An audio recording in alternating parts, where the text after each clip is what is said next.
The ability to get good advice and backup from Seed Terminator has been probably only described as exceptional.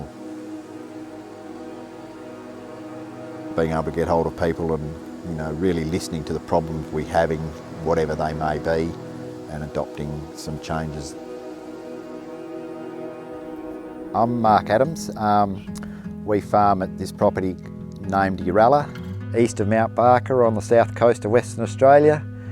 And I have my son and son-in-law and daughter-in-law on the farm with my wife as well. My father was here prior to this generation, and my grandfather before him.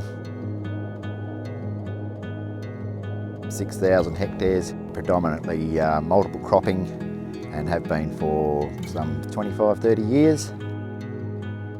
We've been implementing modern practices in terms of weed control and maximising our crop yields, and they obviously started back when chemicals were being introduced into agriculture, and as those chemicals have become less useful, we've changed to new GM technology.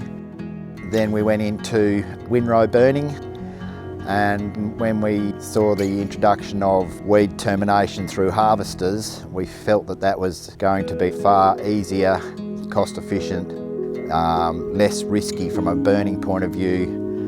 So we were keen to introduce that into our system, and we probably brought that in some 10 years ago, and continued to upgrade those with now the Seed Terminators on both of our combines.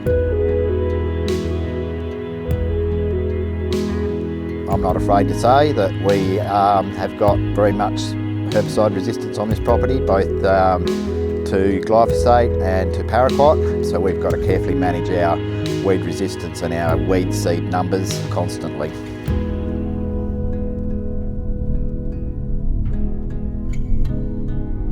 In the initial trials of weed seed destruction in our harvesters, we went in with one harvester that had a weed seed destructor, and then we had a contractor harvest alongside of us.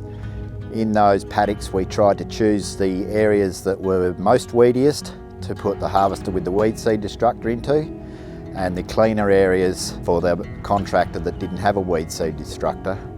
And the findings with that in the subsequent year, we found that in some cases, the areas where we used the Seed Terminator on the combine were cleaner areas than where we had previously been with the contractor, given that he was in the cleanest parts of the paddock.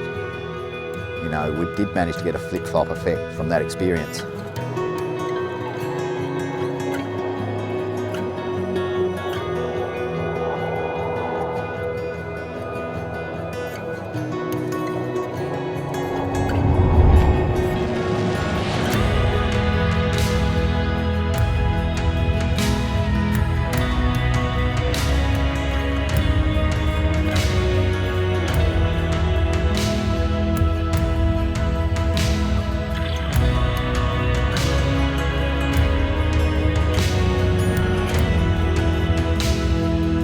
People commonly ask the question, what does it do to your capacity at the end of the day?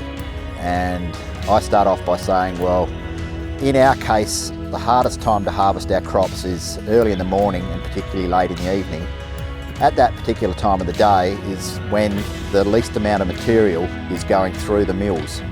So they complement each other. So when we're in the heat of the day, when we have plenty of horsepower to spare and there's lots of material going through the mills, it doesn't impede our capacity, and then at night time, conversely, the load comes off the mills and it makes it available to get the straw through the machine. Anything that moves that's got material going through it, whether it be an auger or whether it be a harvester or whether it be a tiny machine that's dragging through the dirt, they all suffer some wear and tear, and the mills are no different. If you put dirt through it, you put stones through it, they wear out a lot quicker. If we're just harvesting standing cereals, whether it be with a stripper front or with a conventional front, the wear is insignificant over the season.